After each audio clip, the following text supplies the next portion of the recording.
It was a quiet afternoon in the city, one of those days when the wind moved slowly through the streets and the sunlight fell like soft gold on every window. Inside a small but elegant jewelry store, the air smelled faintly of polished wood and perfume. The light bounced off glass cases and silver mirrors, making the whole place sparkle. Everything looked perfect, at least to the people who could afford to shop there. At the far end of the store, a young salesman stood behind the counter, adjusting his tie in the reflection of a glass display. His name was Derek, and he had only been working there for a few months. He liked to think of himself as someone going places, confident, stylish, maybe even charming when he wanted to be. What he didn't realize was that confidence could look very different from arrogance. The bell above the door rang softly as someone walked in. Derek looked up without much interest. Standing in the doorway was an elderly woman, probably in her late 60s or early 70s. Her gray hair was neatly tied in a bun, and she wore a faded brown coat that had clearly seen better days. She carried a small handbag, and her shoes looked worn but clean. She had a gentle face, the kind of face that smiled easily even when no one was looking. Derek's first thought was that she was lost. She didn't look like the kind of person who came to this store to buy diamonds or gold. This was the kind of place where people came in wearing designer coats and expensive watches. But this woman looked like she had just come from a walk in the park. The woman walked slowly around the store, her eyes bright as she looked at each display. She stopped at one of the cases that held diamond necklaces and leaned a little closer. There was something calm and kind in her expression, but also a quiet strength, like someone who had lived long enough to see both beauty and hardship. "Good afternoon," she said softly, looking up at Derek with a small smile. Derek returned the smile, but it didn't reach his eyes. "Afternoon, ma'am," he said in a polite but distant tone. "Can I help you find something?" "Yes," the woman said. "I was hoping to see that necklace there." She pointed to a delicate piece made of silver and small diamonds arranged in a floral pattern. It was elegant, not flashy, and had a timeless beauty. Derek hesitated. The necklace was one of the most expensive items in the store. He looked at her old coat again, then at her shoes. He forced a polite laugh. "Oh, that one's quite a special piece," he said. "It's one of our most exclusive items." "I can see that," the woman said kindly. "It's very beautiful." "Yes, well," Derek continued, "maybe I could show you something else. We've got a few nice options in a lower price range. Something simple, maybe." The woman looked at him with confusion, though she kept her gentle smile. "Lower price range?" she asked. "I didn't ask for anything cheaper. I just wanted to see this one." Derek felt a little embarrassed, but his pride wouldn't let him admit he was wrong. "Of course," he said, trying to sound smooth. "I just thought maybe this one might be a little out of... Well, it's quite a high-end piece, ma'am." The woman didn't say anything for a moment. She just looked at him, her eyes calm but sharp, as if she saw something deeper than his words. Then she nodded slowly. "I understand," she said softly. "But I'd still like to see it, please." Her voice was gentle, but there was a quiet firmness in it that caught Derek off guard. He sighed, trying to hide his irritation, and unlocked the display case. He carefully took out the necklace and placed it on a velvet pad on the counter. The woman leaned closer, admiring it. "It's even more beautiful up close," she said with a touch of awe in her voice. "Such fine work." "Yes, it's one of our best," Derek said quickly, eager to sound knowledgeable. "It's from our luxury line. Handcrafted diamonds, imported silver, and designed by a top European jeweler. It's not exactly what most people can just walk in and buy." The woman looked up at him again. Her eyes were kind, but there was a small flicker of disappointment. "Is that so?" she asked softly. Derek didn't notice her tone. He was too busy trying to sound impressive. "Oh, absolutely," he said. "It's the kind of piece we sell to our top clients. People who really appreciate fine jewelry, or who have the right budget for it." She smiled faintly, still calm. "And what makes you think I don't appreciate fine jewelry?" she asked. Derek froze for a second. "Oh, I didn't mean, well, I just assumed." "Yes," she said quietly. "You assumed." There was no anger in her voice, but the way she said it made him suddenly feel very small. He looked away, pretending to adjust the necklace. "I didn't mean anything by it," he said. "It's just that most of our customers for this collection usually come in by appointment." "I see," the woman replied. She looked at the necklace for a moment longer, then gently pushed it back toward him. "Thank you for showing it to me." Her tone was polite, but there was something final about it. Derek quickly put the necklace back in the case, feeling a mix of guilt and defensiveness. "Of course," he said quickly. "If you're interested in something a bit more affordable, I can show you." She interrupted him gently. "That's quite all right," she said. "You've been very helpful." She gave him a small smile.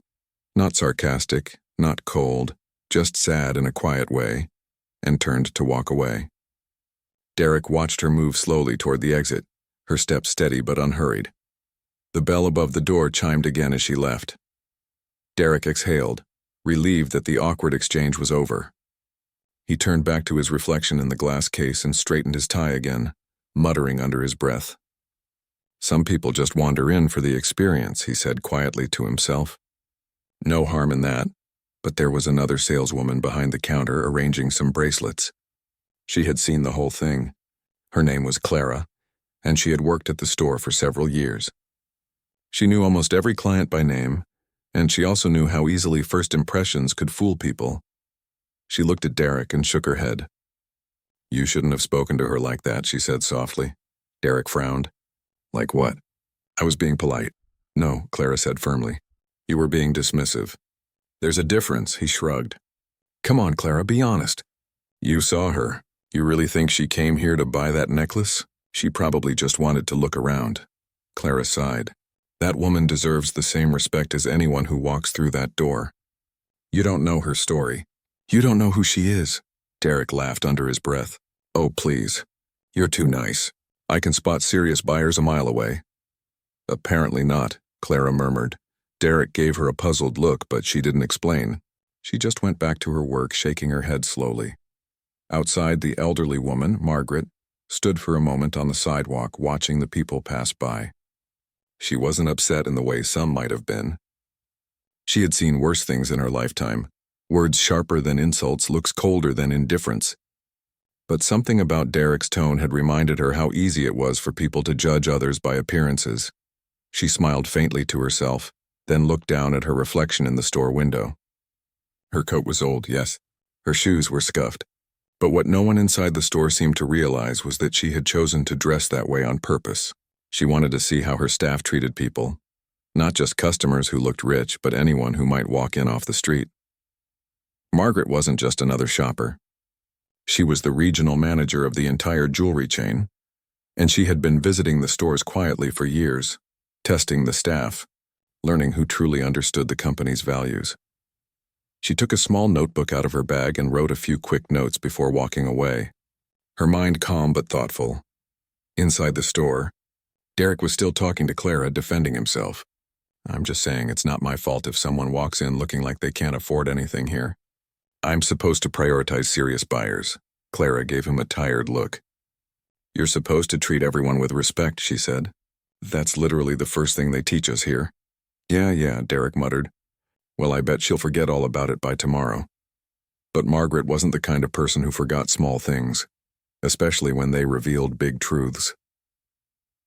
The next morning, as Derek came in for work, he noticed the store manager. Mr. Hall was in early.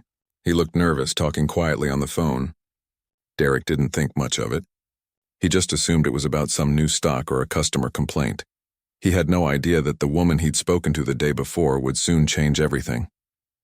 That night, after the store closed, Margaret sat in her office at the company headquarters reviewing her notes.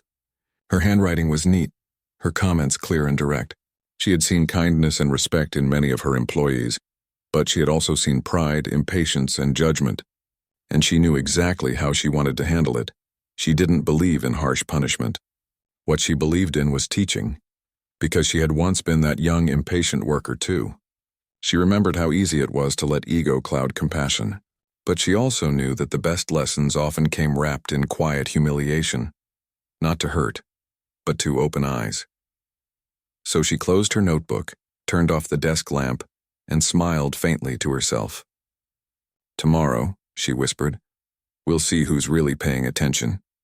Outside, the city lights glowed softly in the distance, and the world went on as if nothing had happened. But inside that jewelry store, something was about to change. For Derek, for Clara, and for everyone who thought they could judge a person by the way they looked. And it had all begun with one quiet afternoon. one modest old coat, and one diamond necklace that sparkled under the lights, a necklace that revealed much more than beauty. The next morning arrived quietly, with sunlight slipping through the large glass windows of the jewelry store.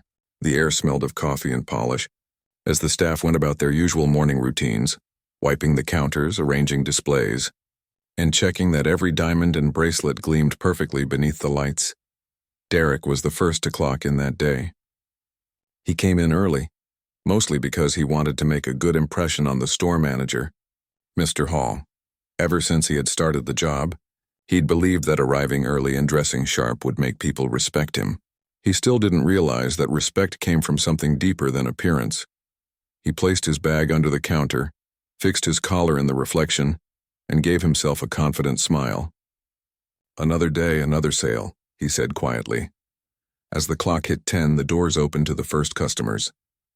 Couples, businessmen, and a few curious shoppers walked in. Derek greeted everyone with his practiced charm, his words polished, his smile measured. He was good at pretending to care, but not always good at actually listening. A few minutes later, Clara entered, holding a tray of polished watches. She gave Derek a polite nod but didn't say much. The memory of yesterday still lingered in her mind, the way he had spoken to the elderly woman. She wanted to believe he'd learned something from it, but deep down, she knew he hadn't. The morning went smoothly until around 11 when the store phone rang. Mr. Hall, who had been in his office at the back, answered it. His voice dropped into a professional tone, calm and respectful. After a few minutes of talking, his expression changed. First surprise, then a touch of nervousness. "Of course, yes," he said quickly. "We'll be ready for your visit. Thank you for letting us know." When he hung up, he took a deep breath and came out of his office. "Everyone," he called out, "just a quick heads up. The regional manager will be visiting the store today." The staff froze for a second, then exchanged looks of surprise. The regional manager rarely visited unannounced. Derek raised an eyebrow. "The regional manager?" "Today," Mr. Hall nodded. "Yes, she'll be stopping by around noon. So please make sure everything looks perfect. That means spotless counters, organized shelves, and—" He looked directly at Derek. "Extra polite service." Derek smiled confidently. "You got it, boss. I'll make sure to impress her." Clara glanced at him, a small smirk on her face. "I'm sure you will," she said softly. The next hour felt like the store was preparing for a royal inspection. The staff moved quickly, dusting every corner, rearranging the displays and polishing each piece of jewelry until it sparkled like sunlight on water. Derek checked his tie again, practiced his smile in the mirror, and imagined himself shaking hands with the regional manager. "She's probably one of those corporate types," he said to Clara while straightening a row of bracelets. "You know, sharp suit, expensive perfume, all business." Clara didn't answer. She was too busy organizing the customer folders. At exactly 12:15, the bell above the door rang softly. Everyone looked up. Standing in the doorway was the same elderly woman from the day before, Margaret. She wore the same brown coat and carried the same small handbag. Her hair was pinned neatly, and her eyes looked calm but observant as they scanned the store. Derek's smile froze on his face. For a moment, his brain didn't catch up with his eyes. He blinked once, twice, then whispered under his breath, "Oh no." Mr. Hall immediately hurried forward with a big smile. "Mrs. Benson." What a pleasant surprise. The rest of the staff turned to look. Derek's jaw dropped slightly. "Mrs. Benson?" Mr. Hall continued. "We weren't expecting you until next week, but it's always an honor to have you visit us." Margaret smiled politely. "Plans changed," she said. "I was in the area and thought I'd stop by." She glanced around the store, her gaze calm and thoughtful, the same way it had been the day before when Derek had dismissed her. Derek stood frozen behind the counter, feeling his stomach twist.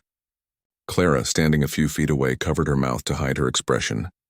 She already knew what was happening, and part of her wanted to laugh, but the other part just felt sorry for him.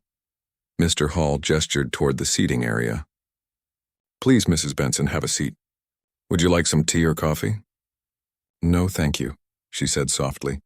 "I'd just like to take a look around first." As she began walking through the store, Derek's mind raced. She's the regional manager. The regional manager. He felt heat rise to his face as memories of yesterday's conversation flooded back. The way he'd talked down to her, the condescending tone, the assumption she couldn't afford anything. Now, Watching her move gracefully through the store, he realized how wrong he'd been. Every step she took carried quiet authority. She didn't need fancy clothes to prove who she was. She had the kind of presence that made people pay attention without saying much. Margaret paused near one of the displays, the same one where she had looked at the diamond necklace the day before. Derek noticed and felt his throat tighten. Mr. Hall followed close behind, speaking proudly. As you can see, we've been keeping the layout consistent with corporate guidelines. Sales have been steady this quarter. Margaret nodded, listening politely, but her eyes stayed on the display. And how's the staff performance? She asked, her voice calm but deliberate. Mr. Hall smiled. Overall, very good. The team's been performing well. We've had a few new hires, still learning but promising. Margaret turned her gaze slowly toward Derek. Their eyes met. She gave a small, knowing smile. I see, she said softly. Yes, I met one of your new hires yesterday. Mr. Hall blinked in surprise. Yesterday? Yes, she said, still looking at Derek. I came by unannounced just to see how the staff interact with customers. It's always enlightening. The room went completely silent. Derek felt the color drain from his face. He wanted to disappear, to vanish into the floor. Mr. Hall's eyebrows furrowed slightly. Oh, you did? Yes, Margaret continued, her tone gentle but firm. It was an interesting visit. I asked to see one of your luxury pieces. A necklace, actually. The staff member I spoke with seemed concerned about whether I could afford it. A nervous laugh escaped from somewhere in the room, quickly stifled. Derek swallowed hard. His hands felt cold.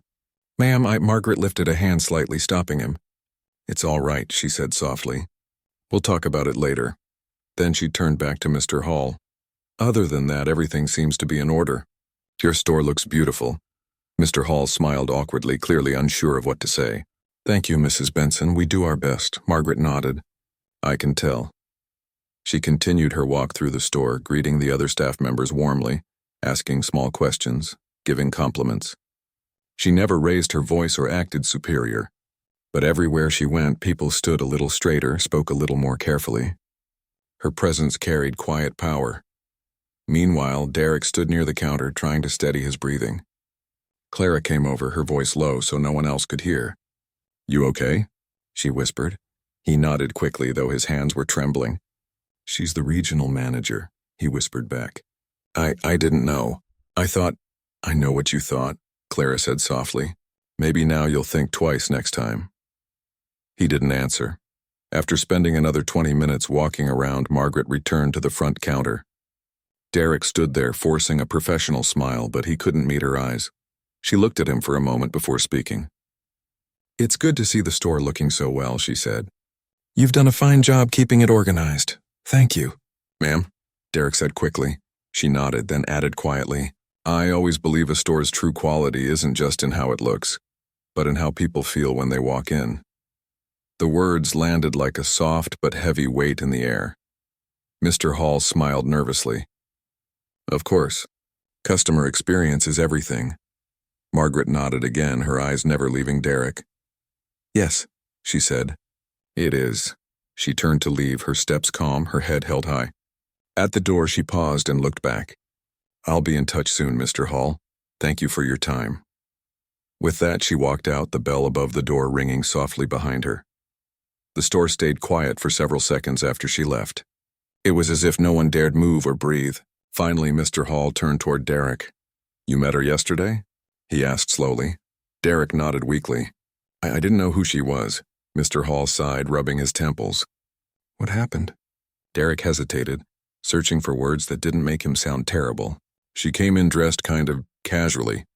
I thought she was just browsing. I may have said something. That came out wrong, Clara spoke up quietly. He told her the necklace was probably too expensive for her. Mr. Hall closed his eyes for a second. Oh, Derek. I swear I didn't mean it like that. Derek said quickly. She didn't look like what? Claire interrupted softly. Like someone who could afford diamonds. Derek stopped talking. The truth was too clear. Mr. Hall sighed again. I'll be honest with you, Derek. Mrs. Benson doesn't take these things lightly. She believes how you treat people says more about you than any sales record. I suggest you be ready to apologize and to learn from this.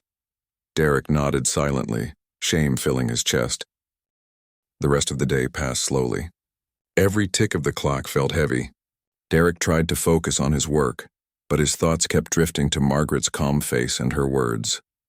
A store's true quality isn't just in how it looks, but in how people feel when they walk in. That night, he lay awake in bed, staring at the ceiling. He thought about how easily he had judged her, how quickly he'd assumed her worth based on what she wore. He'd grown up believing appearances told everything, but now, for the first time, he started to doubt that belief. He remembered her gentle smile when he'd tried to correct her. He remembered how she never raised her voice, never got angry. She had just looked at him with that quiet strength. The next morning, he came to work early again. The store was empty except for Clara, who was unpacking new jewelry from a shipment. "Morning," she said, glancing up. "Morning," he replied quietly. After a pause, he added, "Do you think she'll fire me?" Clara shook her head. "I don't know. She's not the kind of person who just fires people. She teaches them." He looked up. "Teaches them?" "Yes," Clara said. "She believes in giving people a chance to do better, but you'll have to show her that you actually want to." Derek nodded slowly. Later that afternoon, the phone rang again. Mr. Hall answered it, spoke for a few minutes, then looked over at Derek. "Mrs. Benson would like to meet you in her office tomorrow morning," he said. Derek felt his chest tighten. "In person?" Mr. Hall nodded. "Yes, don't be late." That night Derek couldn't sleep. His mind replayed every word, every glance, every mistake. By morning he looked pale and nervous. He arrived at the company office 15 minutes early, clutching his resume folder like it could somehow protect him. When he was finally called into Margaret's office, she was sitting at her desk reading a file. She looked up and gave him a calm, measured look. "Good morning," she said. "Good morning, ma'am," he replied softly. "Please sit." He sat down, his hands folded tightly in his lap. Margaret closed the file and leaned back slightly. "You must be Derek," she said. "Yes, ma'am." "I believe we met briefly the other day," she said, her tone polite but cool. He nodded, his voice barely above a whisper. "Yes, ma'am. And I'm deeply sorry for how I acted." She didn't say anything for a moment. Then she asked quietly, "Tell me, Derek, what made you speak to me that way?" He hesitated. "I thought you were just a regular shopper." "I didn't realize that I was someone important?" she asked gently. He looked down. "Yes," Margaret smiled faintly, but not in amusement. "That's the problem, isn't it? You thought respect was only for important people." He looked up, meeting her eyes. There was no anger in them, only disappointment and wisdom. She continued, "You saw an old woman in a worn coat and decided she wasn't worth your time. But that coat, Derek, is older than this store, and it has seen more life than you can imagine." He swallowed hard. "I know, ma'am. I was wrong. I judged you," she nodded. "We all make mistakes. What matters is whether we learn from them. You have potential, I can see that, but you need to understand something. In this business, kindness and respect are worth more than diamonds." He nodded slowly. "I'm not going to fire you," she said finally. He looked up in surprise. "You're not?" "No," she said softly, "but I will be watching. I expect to see change, real change." He nodded again, relief and determination mixing in his chest. "You will, ma'am." "I promise," Margaret smiled faintly. "We'll see." As Derek left her office that day, the world outside felt different. The air seemed clearer, the city brighter. He realized that one moment of arrogance had almost cost him everything, but it had also given him a chance to become better. And somewhere deep down, he was grateful to the woman who had taught him the most valuable lesson of all, without ever raising her voice. The morning after Derek's meeting with Margaret felt strangely calm. The sunlight coming through the shop windows was soft and golden, touching every polished surface. For the first time in a long while, Derek wasn't thinking about sales targets or commissions. He was thinking about what Margaret had said. Her words echoed in his head like a quiet melody. Kindness and respect are worth more than diamonds. He arrived at the store earlier than usual that day. The streets were still waking up, and the air smelled faintly of rain. When he unlocked the front door, the bell made its gentle chime, greeting him like an old friend. He turned on the lights one by one and watched the jewelry cases glow. Something about the store felt different now.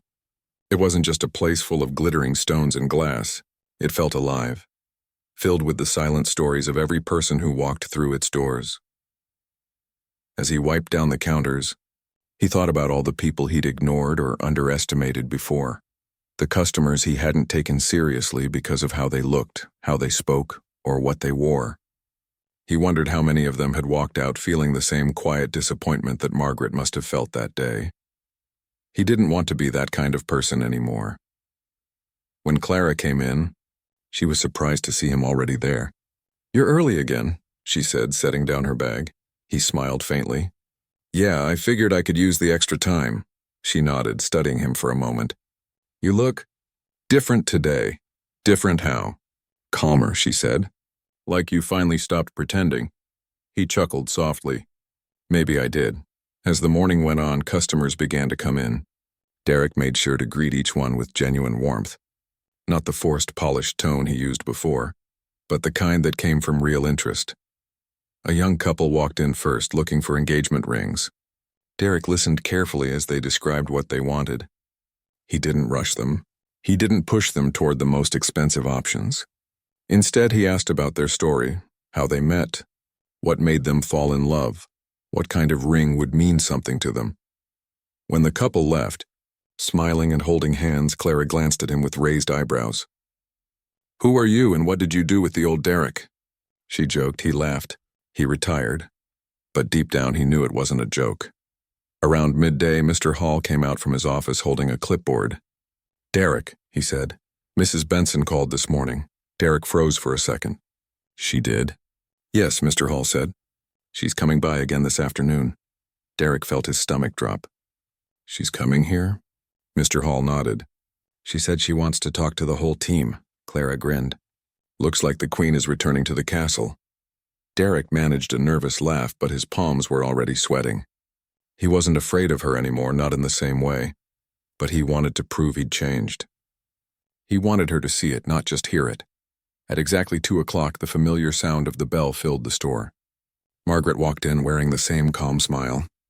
She wasn't dressed fancy, just a neat gray coat and a silk scarf around her neck. But somehow she carried an air of quiet authority that made everyone straighten up.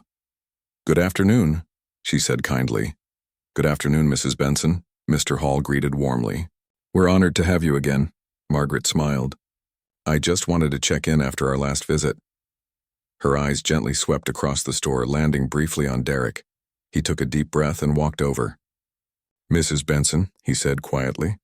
"It's good to see you again, is it?" she asked softly, though her tone wasn't unkind. "Yes, ma'am," he said. "I wanted to thank you for not giving up on me." There was a small pause. Then she said, "Everyone deserves a chance to do better." She looked around the store, watching as a few customers browsed the displays. "Tell me," she said to Derek, "what have you learned since we last spoke?" He hesitated for a second, then answered honestly, "That respect doesn't depend on appearances. That sometimes the people we least expect to teach us something end up being our biggest teachers." Margaret nodded, her eyes softening. "That's a good start." She turned to Mr. Hall. "Would you mind if I spoke to the staff for a moment?" "Of course," he said. "Everyone please gather near the counter." The employees came together quietly, curious about what she would say. Even customers nearby turned slightly, listening. Margaret rested her hands lightly on the glass counter. "I've been with this company for many years," she began. "I've seen stores open and close, staff come and go, trends change and return. But one thing that never changes is this. People remember how you make them feel." The room was silent except for the faint hum of the ceiling lights. She continued, "Jewelry is not just about gold or diamonds. It's about emotion, love, memories, hope. Every person who walks through that door comes carrying something invisible. Maybe it's excitement, maybe it's pain, maybe it's a dream. You don't always know what it is, but you have the power to make their day brighter or darker." Her voice was gentle, but every word carried weight. "I came here last week dressed in an old coat," she said quietly. "Not because I wanted to trick anyone, but because I wanted to see how people were treated when they didn't look rich. And I'll be honest, I was disappointed." Derek's heart thudded in his chest. He wanted to sink into the floor.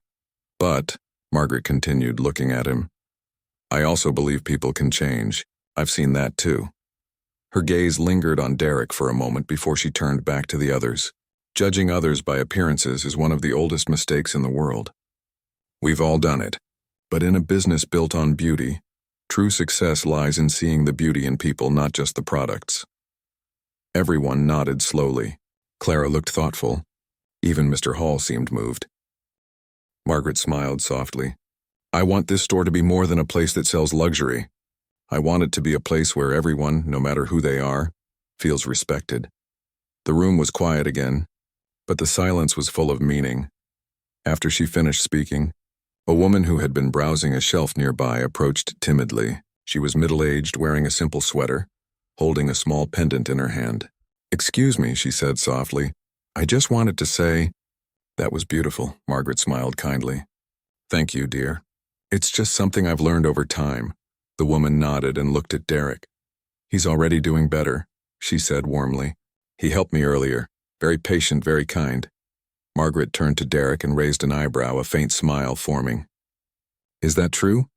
Derek's ears turned red. I just listened, he said quietly. I guess that's something I should have been doing all along. Margaret nodded approvingly. Good. Listening is where respect begins. The woman paid for her pendant and left with a smile. The room felt lighter after that, as if everyone had just witnessed a small moment of grace. When the customers were gone, Margaret turned to Derek again. Tell me something, she said. Why did you decide to stay after what happened? Most people would have quit out of embarrassment. He thought for a moment. Because I didn't want to walk away from my mistake, he said honestly. I wanted to fix it. Margaret's expression softened. That's a rare thing, Derek. Most people run from lessons that make them uncomfortable. But the ones who face them, they grow. She looked at Mr. Hall. You've got a good team here. Keep nurturing that. Mr. Hall nodded. We will, Mrs. Benson.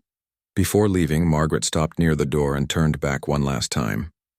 Remember, she said, you never know who's watching, or who might walk through that door next. So treat every person like they matter, because they do. With that, she stepped outside and the bell gave its soft farewell chime. For a long time after she left, no one spoke. Then Clara turned to Derek with a small smile. You did good, she said. He let out a slow breath. I still feel like I don't deserve her kindness. Maybe not yet, Clara said gently, but you're earning it. Over the next few weeks, the store truly began to change. Not because of new rules or threats, but because everyone had seen what genuine respect looked like, and how it felt to give it. Derek became one of the most thoughtful employees in the store. He took time with each customer, whether they were buying a diamond ring or just asking questions. He made people feel comfortable, not judged. Some even came back just to see him. And one quiet afternoon, when the store was almost empty, a familiar face appeared at the door again. Margaret. She walked in, smiling warmly. Derek's face lit up. Mrs. Benson, he said, what a surprise. I was in the area, she said casually. Thought I'd stop by? He laughed softly. You have a habit of showing up at just the right time.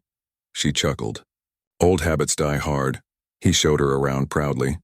The displays were neat, the staff cheerful, the atmosphere inviting. She noticed how he spoke to everyone, friendly, patient, and sincere. After a while, she turned to him and said quietly, You've changed this place.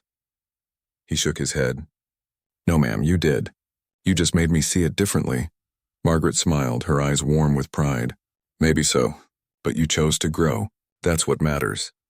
As she prepared to leave, she paused at the door. Derek, she said softly, do you remember that necklace from my first visit? He nodded. Of course. The silver one with the diamond flowers, she smiled. Would you mind wrapping it up for me today? He blinked in surprise. You mean you're finally buying it? I think it's time, she said with a wink. He wrapped it carefully, this time with a quiet reverence. When he handed it to her, he said, It suits you perfectly. She smiled. Not because it's expensive, but because it reminds me of what's truly valuable. Then she left, her step slow but graceful, the sunlight glinting off the necklace box in her hand. As the door closed behind her, Derek stood for a moment, letting the silence settle. He looked around the store, at the light on the glass, at the gentle reflections of gold and silver, at the faces of his co-workers who now smiled more than ever, and he realized something. The store hadn't just changed for the customers. It had changed for them too. Because when you start treating others with respect, something beautiful happens. You start respecting yourself as well. That was the real treasure Margaret had left behind. The next few months passed quietly at the jewelry store. The winter had started to fade and the first signs of spring began to show. The air outside carried that soft, fresh smell that only comes when the seasons begin to change. Inside the store, things were brighter too, not just because of the sunlight, but because of the new energy that filled the place. Derek had settled into his new rhythm. He was no longer the man who hurried customers or rolled his eyes behind their backs. Now he listened more, smiled more, and tried to understand what each person truly needed. Every morning, when he turned the key and the little bell above the door rang, he felt grateful. He had come a long way from the man who insulted an elderly woman without realizing she was the manager. That memory still made his chest tighten, but it also reminded him of how far he'd come. One day, Mr. Hall called a meeting before the store opened. Everyone gathered around the counter. Clara leaned against a display case while two new employees, Ben and Lila, stood nearby with their notepads. Mr. Hall cleared his throat. "All right, everyone. I have some news," he began. "Corporate wants us to participate in a new program. They're choosing one store in each district to run a special event for community outreach. It's meant to show that we're not just about selling jewelry, we're about connecting with people." He looked around at the team. "And they chose us." There was a murmur of excitement. Clara grinned. "Finally someone noticed us." Mr. Hall smiled. "Yes, but it also means more responsibility. They want us to plan an event, maybe a charity auction or something similar. We'll invite customers, local residents, maybe even the press." Derek listened carefully. Something about the idea made his heart beat faster. It wasn't about publicity for him anymore. It was about what it could mean for the people involved. After the meeting, he went to Mr. Hall's office. "Sir, I'd like to help organize the event," he said. Mr. Hall looked up in surprise. "You, Derek? You've got plenty on your plate already." "I know," Derek said, "but I think I can help. I've learned a lot these past few months. Maybe we can make the event about something more than just jewelry, something that helps others." Mr. Hall nodded thoughtfully. "I like that attitude. All right, you're in charge of planning it with Clara. Let's see what you two come up with." When Derek told Clara, she clapped her hands. Finally, a break from routine. "What are you thinking?" He paused, considering. "What if we held an event to raise funds for elderly care or local retirement homes?" Clara tilted her head. "Because of Mrs. Benson?" He smiled softly. "Yeah, she made me realize how often older people are overlooked. Maybe we could give back a little." "I love that," Clara said. "Let's do it." Over the next few weeks, they worked hard. They contacted local artisans to donate handmade pieces, invited loyal customers, and even arranged for a small live performance from a local music group. The whole store came alive with purpose. Derek poured his heart into every detail. He wanted this event to mean something, to show that kindness and respect weren't just words but actions. One afternoon, while he was arranging a display, the door opened and the bell chimed. He looked up, and there she was. Margaret. Her presence was calm, just like before. She smiled warmly when she saw him. "I heard you're planning something special," she said. Derek felt his face light up. "You heard right. We're hosting a charity auction for the Elderly Community Center." She nodded approvingly. "That's wonderful. I'm proud of you," he chuckled shyly. "I've had a good teacher." Margaret walked around the store, admiring the decorations and the effort. "You've done well," she said. "But tell me, what made you choose this cause?" Derek thought for a moment. "Because I've seen how easy it is to overlook people. I used to think the only thing that mattered was the sale, but now I know every person who walks in here has a story. I guess I just want to honor that." She smiled softly. "That's the kind of growth money can't buy." Before she left, Margaret said, "I'll be at the event." I wouldn't miss it. When the big day finally came, the store was transformed. The jewelry sparkled under soft golden lights. A small stage had been set up near the entrance for announcements and performances. Tables were decorated with flowers, and a gentle melody played in the background. Guests began to arrive: families, couples, local residents, and even a few reporters. The air buzzed with excitement. Derek greeted everyone with his usual calm smile. Clara moved around, making sure everything ran smoothly. When Margaret arrived, she was greeted like an honored guest. People recognized her as one of the regional managers, and she carried herself with the quiet grace of someone who didn't need to demand respect. She earned it effortlessly. She found Derek near the auction table. "Looks like a success already," she said. He smiled. "Let's hope it stays that way." The event began with a few words from Mr. Hall, thanking everyone for coming and explaining the purpose of the charity. Then Derek took the microphone. He wasn't used to speaking in front of so many people, and for a moment his nerves got the best of him. But when he saw Margaret smiling encouragingly from the crowd, something in him steadied. He cleared his throat and began. "A few months ago, I learned a lesson I'll never forget," he said. "I learned that respect doesn't depend on someone's clothes, their age, or how much money they spend. It's something every person deserves, simply because they're human." He paused, letting the words sink in. "This event isn't just about jewelry. It's about people, about showing appreciation for those who have given so much to our communities and families. The funds we raise tonight will go toward helping local seniors with care and companionship." The audience listened closely, their faces warm with emotion. When he finished, the room filled with gentle applause. Margaret's eyes glistened with pride. The auction began, and one by one, items were sold: rings, necklaces, handmade pendants, and more. The atmosphere was cheerful, filled with laughter and goodwill. Then something unexpected happened. As the final item, a beautiful silver necklace, was placed on display, Margaret stepped forward. "I'd like to bid on that piece," she said calmly. Everyone turned to look at her. The necklace was the same design as the one she'd bought months ago, the one that had started it all. She smiled as she placed her bid, and a few others followed. The bidding went back and forth for a while until Margaret won. When she approached the counter to pay, Derek looked at her curiously. "You already have one like this," he said softly. She smiled. "I do, but this one's not for me. It's for the staff, as a reminder of what this store has become." Derek blinked, surprised. "You're donating it back?" She nodded. "Yes, frame it, hang it somewhere everyone can see. Let it remind you that respect and kindness are the real jewels of this place." Her words hit deep. Derek felt a lump in his throat. "Thank you," he said quietly. As the evening went on, the donations continued to come in. By the end of the night, they had raised more than anyone expected. People were smiling, talking, connecting, exactly what Derek had hoped for. When the event finally ended and the guests left, the team gathered in the quiet store. Everyone was tired but happy. Mr. Hall clapped his hands together. "Well done, everyone." "I couldn't be prouder," Clara grinned. "We should do this every year." "I agree," said Margaret. "This event reminded me why we do what we do." She looked at Derek. "You've turned this store into something special. It's not just about sales anymore, and it's about people." Derek smiled humbly. "I just followed your example." Margaret shook her head. "You did more than that. You grew into your own kind of leader, and that's something worth celebrating." Later that night, after everyone had gone home, Derek stayed behind to clean up. The lights were dim and the air was quiet. He looked at the framed necklace hanging on the wall, the one Margaret had donated. He stood there for a long time, thinking about everything that had happened. He remembered the first day he met her, how rude he had been, how blind he was. And now here he was in the same store, but everything had changed, including him. He whispered softly to himself, "Thank you."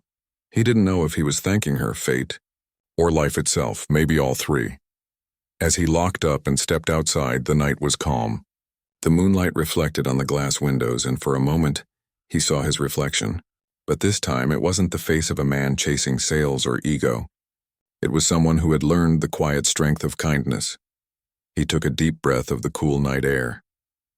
The city lights shimmered in the distance, and the soft hum of life surrounded him. And as he walked away from the store, he knew that the lesson would stay with him forever, not because it was taught in words, but because it was lived through change, respect, patience, compassion. Those were the true gems he had found, and no matter where life took him next, he knew one thing for certain. He would never forget the day he insulted an elderly woman, only to discover she was the one who would change his life forever. The months after the charity event brought new life into the jewelry store. The staff worked with fresh energy and a real sense of purpose. Customers noticed it too. People said the place felt welcoming, not like a fancy store where they were being watched or judged.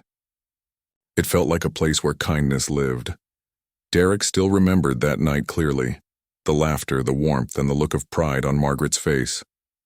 The framed necklace she'd donated hung proudly behind the counter. Whenever someone asked about it, Derek told the story, not about embarrassment or shame, but about learning and growth. As spring turned to summer, the store grew busier. More people visited, drawn by the good reputation spreading through word of mouth. But with more customers came new challenges. The store had to hire new employees, and that meant Derek's role changed again. One morning, Mr. Hall called him into his office. The older man looked proud but serious. "Derek," he began, "you've come a long way. You've not only improved yourself but helped change this entire store's atmosphere. Corporate has noticed. They want to promote you to assistant manager." For a moment, Derek couldn't speak. He had never imagined he'd reach this point. "Me?" he said softly. "Yes, you," Mr. Hall said with a smile. "You earned it." The news spread quickly and everyone congratulated him. Clara gave him a playful punch on the shoulder. "Look at you, boss man," she teased. He laughed. "Let's not get carried away." But deep down he was proud, not for the title but because it proved change was possible. Still, with new responsibility came new pressure. He had to oversee the new hires, train them, and keep the same standard Margaret had expected. On his first day in the new position, a young man named Alan joined the team. He was eager but nervous, and Derek saw a bit of his old self in him, trying too hard to impress, talking more than listening. Derek took him under his wing. He showed him how to handle customers with patience, how to understand what people wanted beyond just what they said. But one afternoon, things took a difficult turn. An older woman came into the store walking slowly with a cane. Her clothes were plain and her shoes were worn. Alan, standing at the counter, gave her a brief glance and then turned back to the display he was organizing. The woman wandered quietly among the shelves, looking at the rings and necklaces with gentle eyes. After a while, she approached Alan and asked softly, "Excuse me, young man, could I see that silver bracelet in the case?" Alan barely looked up. "That one? It's quite expensive," he said quickly. "Maybe you'd like to see something more affordable?" Derek, who was nearby arranging paperwork, froze. His chest tightened. The scene was almost identical to the one that had changed his life months ago. Before he could step in, Margaret walked out from the back office. She'd come by unexpectedly to review inventory. She stopped when she saw the older woman, and the young man's dismissive attitude. Her face stayed calm, but her eyes sharpened slightly.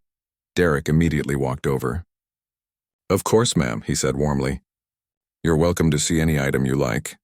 He unlocked the case and gently handed her the bracelet. "It's made of pure sterling silver," he explained. "Beautiful craftsmanship, and it's very comfortable to wear." The woman smiled kindly. "It's lovely. My granddaughter just graduated. I'd like to give her something special."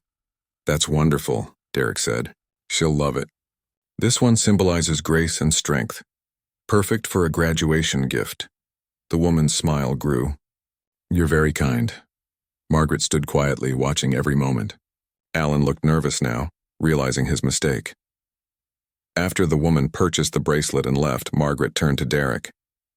"You handled that beautifully," she said. He nodded humbly. "I just remembered how it feels to be on the other side." Then she looked at Alan. "And what about you, young man?" Alan swallowed. I'm sorry," he stammered. "I didn't mean to be rude." Margaret's tone softened. "I know you didn't. But sometimes the way we say things can hurt more than we realize. Never assume who someone is by how they look. Every customer who walks in deserves your full respect." Alan nodded quickly, his face red. "Yes, ma'am. I understand." When she left the store that afternoon, Derek walked her to the door. "You saw that coming, didn't you?" he said quietly. She smiled faintly. "I was curious to see how you'd respond. You passed the real test today, Derek. You didn't just change, you protected the lesson." He smiled, feeling a warmth spread through his chest. "I think you were meant to be here," he said. Margaret chuckled softly. "Maybe so. Life has a way of circling back to remind us what matters." After she left, Derek turned to Alan. "Don't worry," he said kindly. "I made the same mistake once. The important thing is that you learn from it." Alan nodded, grateful. "Thanks for not yelling." Derek smiled. "You don't learn much from yelling." You learn from understanding. That evening, when the store closed, Derek stood by the counter looking at the framed necklace on the wall. The lights reflected off the glass, and for a moment, he saw not just jewelry but meaning, all the people, all the lessons, all the moments that had shaped him. Clara came over, locking one of the display cases. "You did good today," she said. He smiled. "I just tried to do what someone once did for me." She nodded. "You're turning into her, you know." He laughed softly. "That's not a bad thing." Days turned into weeks, and soon the store prepared for another busy season. The lessons from the past year became part of its culture. How the staff treated people, how they spoke, how they listened. Customers noticed, and business grew stronger than ever. But for Derek, it wasn't about numbers anymore. It was about connection. The quiet conversations, the shared laughter, the way someone's eyes lit up when they found the perfect piece of jewelry. One morning, a letter arrived addressed to him. The handwriting was neat and familiar. He opened it carefully. It was from Margaret. "Dear Derek, I've decided to retire next month. My time with the company has been long and meaningful, but it's time for me to rest and enjoy the simpler things in life. Before I leave, I wanted to tell you something. You've become the kind of person I always hoped this company would nurture. You didn't just learn a lesson. You lived it, and now you're passing it on. That's how real change happens. Keep the spirit of kindness alive.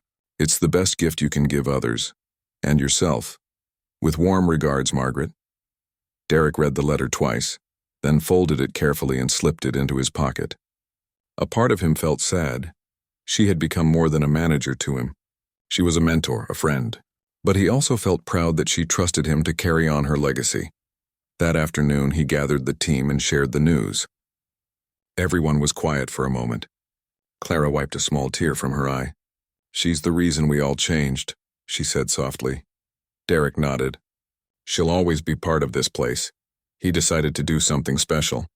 On Margaret's last day with the company, he organized a small farewell gathering at the store. When she arrived, she was surprised to see everyone waiting.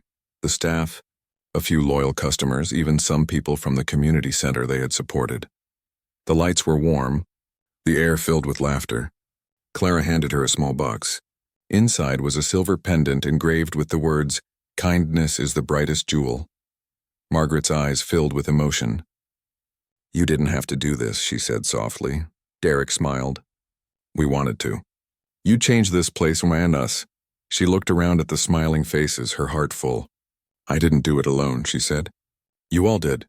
They shared stories, laughter, and memories. For a while, it didn't feel like a farewell. It felt like a celebration of everything they had built together. As the evening came to an end, Margaret stood beside Derek near the framed necklace on the wall. "I'm leaving this place in good hands," she said quietly. He nodded. "You'll always have a place here," she smiled. "Maybe I'll stop by sometime, and as a customer this time." "I'll make sure you get the best service," he said, grinning. They both laughed, the sound gentle and full of warmth. After she left, Derek stood there for a long time staring at the necklace. The reflection of the light made it shimmer like a quiet reminder. He thought about everything, the mistakes, the lessons, the growth, the kindness. Life had given him a second chance, and he had used it well. Later that night, when the last light was turned off, Derek walked out into the calm evening. The street was quiet except for the sound of distant traffic. He took a deep breath, feeling peaceful. He looked back at the store, the windows glowing softly. It wasn't just a jewelry shop anymore. It was a place built on respect, compassion, and second chances. He smiled to himself, whispered a quiet thank you to the night sky, and walked away, not as the man who once insulted an elderly woman, but as the man who learned the true meaning of value. Because in the end, the brightest jewel isn't the one that shines under the lights. It's the one that shines within a person who has learned to see others with kindness. And that light, once found, never fades.